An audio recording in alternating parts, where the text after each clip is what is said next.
Hello students, हम लोग पढ़ रहे थे अपने अध्याय को जो छोटे प्रश्नों से लेकर बना हुआ है। हम विस्तार से तो कोर्स को कंप्लीट कर ही चुके हैं कि किस प्रकार से भारत के अंदर राष्ट्रवाद का उदय हुआ और राष्ट्रवाद के उदय के बाद किस प्रकार से कांग्रेस के जो राष्ट्रीय कांग्रेस थे उसके 3 चरण जो थे वो हमने पढ़े थे। तो उसी से छोटे छोटे प्रश्न जो बन रहे हैं और किस प्रकार से कांग्रेस का विभाजन हुआ, हम राष्ट्रीय जो आंदोलन है उसे हम किस प्रकार से विभाजित करते हैं। अध्ययन सुविधा के लिए हमने कल पढ़ा था कि जो उदार और नम्र राष्ट्रीयता का काल था वो 1885 से लेकर 1905 तक का रहा था। उसके बाद में हमने थोड़ा दूसरे चरण को देखते हैं। तो दूसरा चरण उग्र राष्ट्रीयता का काल था जिसे हम 1906 से लेकर 1919 तक के काल को मानते हैं। और जो तीसरा काल जिसे हम राष्ट्रीय आंदोलनों का काल कहते हैं या फिर गांधी युग के नाम से भी इसे जाना जाता है, जो 1920 से लेकर 1947 तक के इस कार्यकाल को माना जाता है।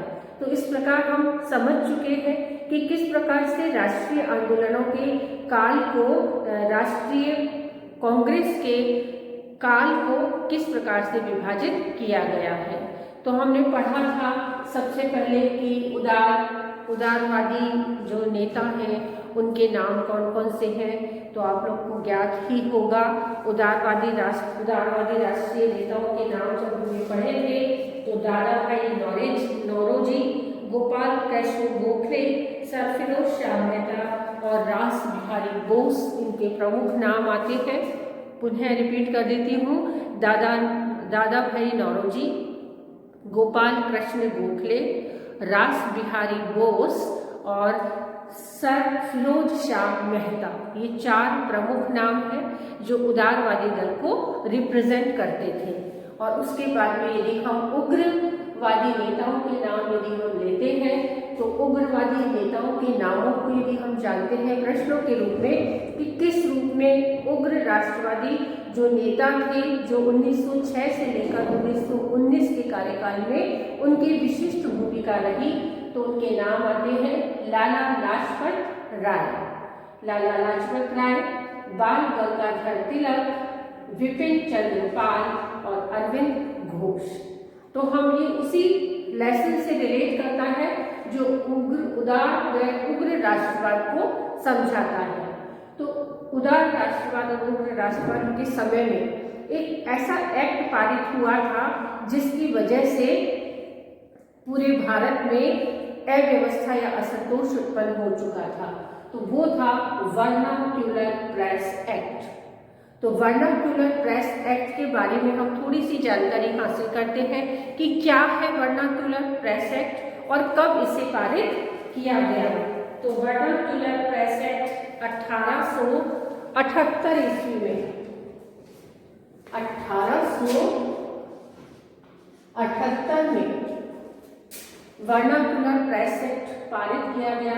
नाम से जाहिर है कि इसका संबंध प्रेस से है।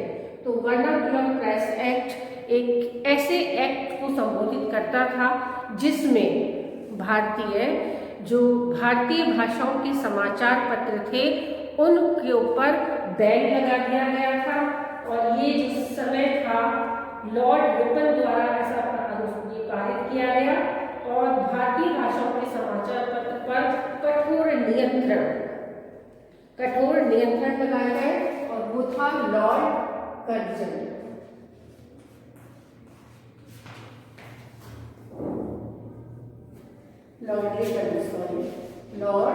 लिटन और इससे लॉर्ड रिपन ने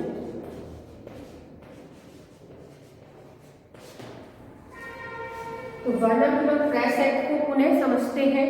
वर्नाक्यूलर प्रेस एक्ट 1878 ईस्वी में पारित किया गया, जो लॉर्ड लिटन द्वारा इसको पारित किया गया था। और इस वर्नाक्यूलर एक्ट के अनुसार क्या था कि जो भारतीय भाषाओं के समाचार पत्र थे उन समाचार पत्रों पर कठोर नियंत्रण लगा दिए गए थे। उन कठोर नियंत्रणों की वजह से पूरे भारतवर्ष में क्या हुआ, सब तरफ असंतोष व्याप्त हो गया और इसका घोर विरोध हुआ।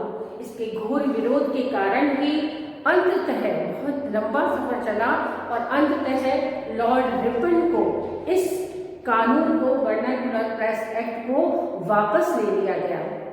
तो याद रखने वाली बात केवल इतनी है कि सन 1878 और लॉर्ड लिटन द्वारा इसको पारित किया गया था और लॉर्ड रिपन द्वारा उसे पुनः समाप्त कर दिया गया, इसे वापस ले लिया गया था। हम बात करते हैं उदारवादियों के लक्षण की कि क्या है उदारवादियों के लक्षण, तो उसे समझने का प्रयास करते हैं। पहले हम पढ़ चुके हैं, पुनः और समझते हैं कि जैसा कि इसके नाम से जाहिर है कि उदारवादी काफी उदार हृदय के थे और उनकी उदारता इस बात में नजर आती थी कि वो ब्रिटिश शासन के प्रति अपनी राजभक्ति रखते थे और राजभक्ति रखने के कारण ही उनको ऐसा विश्वास था कि अंग्रेज एक न्यायप्रिय जाति है और आज नहीं तो कल अवश्य ही हमें स्वतंत्रता प्रदान करेगी। उनकी न्यायप्रियता में उन्हें विश्वास था और ब्रिटेन के साथ भारत के संबंध होना भी, उसमें भी वो ये समझते थे कि ये भारतीय हित के लिए ही ऐसा कार्य हुआ है। तो भारतीयों का हित इसमें छुपा हुआ है और जब भी कोई भी सुधार होंगे, धीरे धीरे वो सुधार क्रमिक सुधार होंगे, एकाएक यकायक हमें आजादी प्राप्त नहीं हो सकती, ऐसा उदारवादियों का मानना था। और इसीलिए वो ब्रिटिश प्रशासन के समक्ष जब कभी भी किसी चीज का विरोध करते थे तो उनके उस विरोध में ब्रिटिश प्रशासन के समय वो नम्रता का प्रयोग करते थे, उदार हृदय का प्रयोग करते थे और अपनी जो बातें थी वो रिक्वेस्ट के माध्यम से किया करते थे। तो उदारवादियों ने प्रार्थना पत्र, स्मृति पत्र, गोष्ठियों के माध्यम से या पत्र पत्रिकाओं में जो भी उदार हृदय के व्यक्ति कर सकते हैं वो उन्होंने वैसा ही कार्य किया। लेकिन यदि ऐसा हुआ होता तो जो हमारी आज़ादी है, हमें जो 1947 में प्राप्त हुई थी, वो हमें शायद अब तक नहीं प्राप्त हो पाती, क्योंकि उनके जो प्रयास थे उन प्रयासों में कहीं ना कहीं कुछ कमियां थी। ये जो प्रयास देख रहे हैं उदारवादियों के जो लक्षण थे कि ब्रिटिश सरकार के प्रति राजभक्ति, कि ब्रिटिश सरकार जब भी कभी कोई कार्य कर रही है तो उनमें जो भारत सरकार की जो भारतीय है वही उस सरकार को क्या कर रहे हैं, सपोर्ट कर रहे हैं। और वो सपोर्ट भी इस प्रकार से रखते हैं कि राजभक्ति, कि उन्हें इस ब्रिटिश सरकार की भक्ति करनी है, उस शासन व्यवस्था की भक्ति करनी है, वो उसके भक्त थे। दूसरे लक्षण को जब हम आगे बढ़ाते हैं तो अंग्रेजों की न्यायप्रियता में उन्हें पूर्ण विश्वास था कि अंग्रेज जाति एक न्यायप्रिय जाति है जो आने वाले समय में भी अपनी न्यायप्रियता का परिचय देगी। किसी भी कारणवश यदि ईस्ट इंडिया कंपनी भारत में आई है और उन्होंने व्यापारिक संबंध बनाए हैं तो व्यापारिक संबंधों को बढ़ाते बढ़ाते जब वो एक लंबा सफर तय कर चुके हैं तो तब उन्होंने शक्ति राजनीति के खेल को जो प्रारंभ किया है वो एक व्यवस्था थी उदारवादियों के अनुसार। तो वो व्यवस्था भी भारतीयों के लिए क्या था, ब्रिटेन के साथ संबंध भी भारतीयों के लिए हित में ही थे, कि वो एक हित था, भारतीयों के हित के लिए ही ईस्ट इंडिया कंपनी यहाँ पर आई थी। और ईस्ट इंडिया कंपनी ने जो प्रयास किए, जिस प्रकार से 1600 ईस्वी में रानी एलिजाबेथ के द्वारा जो उनको एकाधिकार प्रदान किया गया था व्यापार करने के लिए, उस व्यापार को वो 1750 ईस्वी तक यानी लगभग 150 साल में कहाँ ले आए थे, चरमोत्कर्ष पे ले आए थे। और उसके बाद भी 100 साल तक उन्होंने 1750 से 1850 तक यदि हम देखते हैं तब इन्होंने शक्ति राजनीति के खेल को प्रारंभ किया था। तो ये सारी की सारी घटनाएं उदारवादी क्या मानते थे कि ये ब्रिटेन के साथ संबंध बना हुआ है, वो संबंध भारतीयों के हित में ही रहा है। अंग्रेजों ने जाने अनजाने में बहुत सारी ऐसी व्यवस्थाओं का भारत में स्थापना कर दी है और भारत में ऐसे विचारों को प्रादुर्भाव किया है जिसकी कभी भारतीय सोच भी नहीं सकते थे। ऐसे विचारों का होना ही क्या है, भारतीयों के हित में वो विचार थे और ये विचार ब्रिटिश गवर्नमेंट ने ही सबसे पहले उनको बताया। और यदि अब आने वाले समय में यदि कोई सुधार होंगे तो वो क्रमिक सुधार होंगे, एकदम से कोई भी सुधार नहीं हो सकता, धीरे धीरे सुधार होंगे, ऐसा उदारवादी उसमें विश्वास करते थे। यदि हम उग्रवादी नेताओं की बात करें तो ये उदारवादियों के प्रयास उग्रवादी नेताओं को बिल्कुल भी रास नहीं आए। उनका ये मानना था कि हम कोई भिक्षा नहीं मांग रहे हैं, हम अपना अधिकार मांग रहे हैं और यदि हमें प्रार्थना या भिक्षा के द्वारा स्वतंत्रता प्राप्त होती है तब भी उस स्वतंत्रता का कोई महत्व नहीं रहेगा। इसलिए उस समय लाल, बाल और पाल, लाला लाजपत राय, बाल गंगाधर तिलक और विपिन चंद्र पाल और अरविंद घोष ने ऐसे जोशीले भाषण या ऐसे जोशीले नारों के साथ भारतीय सोए हुए भारतीयों को जागृत किया और एक ऐसा अमर नारा बाल गंगाधर तिलक द्वारा दिया गया जो हर भारतीयों की जुबान पर उस समय चढ़ गया था कि स्वतंत्रता मेरा जन्मसिद्ध अधिकार है, मैं इसे लेकर रहूंगा। ये बात, ये नारा इस तरीके से उन्होंने भारतीयों के मन मस्तिष्क में फूंक दिया कि प्रत्येक भारतीय को यही लगता था कि अब हम यदि जीवित रहेंगे तब तक स्वतंत्रता के लिए ही कार्य करेंगे और हमारी हर श्वास में स्वतंत्रता प्राप्ति की इच्छा जागृत रहेगी। तो उदारवादी नेताओं ने अपने कार्यों को अंजाम दिया और जैसे हम देखते हैं जब बाल गंगाधर तिलक की बात आती है तो वैसे तो ये सारे ही बाल और पाल और अरविंद घोष जैसे जो प्रमुख उदारवादी उग्रवादी नेता थे, सभी एक प्रकार के जोशीले वक्तव्यों को कहने वाले थे, निर्भीक विचारों को कहने वाले थे। तो इन सब में से यदि बाल गंगाधर तिलक का सर्वोच्च रहा है तो बाल गंगाधर तिलक ने कि जोशीले बालपन को जानने के लिए कुछ विचारकों ने यहाँ तक कहा है, यदि बाल गंगाधर तिलक इतने उग्र नहीं होते तो आज भी हमारी जो स्वतंत्रता है वो पेट के बल सरक रही होती और पेट के बल सरक रही होती और हाथ में एक उनके प्रार्थना पत्र होता जो एक भिक्षावृत्ति के रूप में होता कि हमें आज़ादी दे दो। तो इस प्रकार के वक्तव्यों से जो जोश भारतीयों में उत्पन्न हुआ वो उग्रवादी नेताओं के द्वारा ही संभव हो पाया।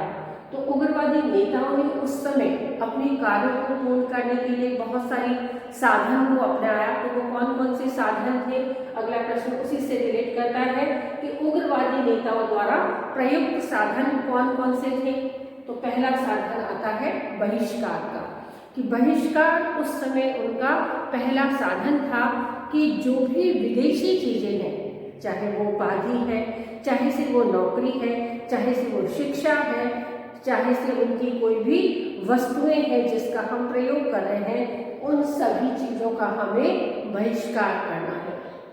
यदि हम बहिष्कार करते हैं तो ये बहिष्कार ही अंग्रेजों की कार्यविधियों को रोकने के लिए सफल होगा और इस कार्यविधि को सफल बनाने के लिए एक प्रमुख हथियार के रूप में इसे प्रयोग किया गया।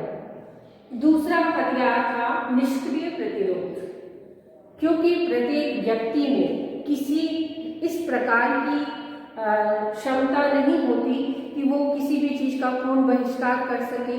तो पूर्ण बहिष्कार की जगह पर एक निष्क्रिय प्रतिरोध एक ऐसी चीज थी जिसे वो कर सकते थे। निष्क्रिय प्रतिरोध का अर्थ होता है जब हम कार्य करने में सक्षम नहीं है तो अपने आप को निष्क्रिय प्रतिरोध का अर्थ है जब हम किसी कार्य को करने में सक्षम नहीं है तो हम निष्क्रियता दिखाकर, तटस्थता दिखाकर उस कार्य में यदि सहयोग नहीं करेंगे तो वो निष्क्रिय प्रतिरोध कहलाएगा। तो उग्र राष्ट्रवादियों का एक महत्वपूर्ण साधन निष्क्रिय प्रतिरोध रहा है, क्योंकि सामान्य जनता में इतनी सक्षमता नहीं होती या इतने वो इस प्रकार से वो नहीं कर पाते कि वो सक्रिय विरोध कर सके। तो यदि वो सक्रिय विरोध नहीं कर सकते तो निष्क्रिय प्रतिरोध द्वारा वो अपने कार्यों को रोक सकते हैं।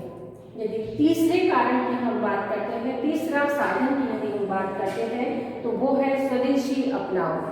कि उग्र राष्ट्रवादियों द्वारा एक महत्वपूर्ण साधन जो था वो स्वदेशी अपनाना था, कि जब विदेशी चीजों का हमने बहिष्कार किया है, जिस विदेशी सत्ता को, जिस विदेशी साधनों को या वस्तु हो, नौकरी हो, उपाधि हो, किसी भी प्रकार की जो चीजें विदेशी है उन सब का हमें बहिष्कार करना है। और बहिष्कार करके हमें क्या करना है, स्वदेशी चीजों को अपनाना है।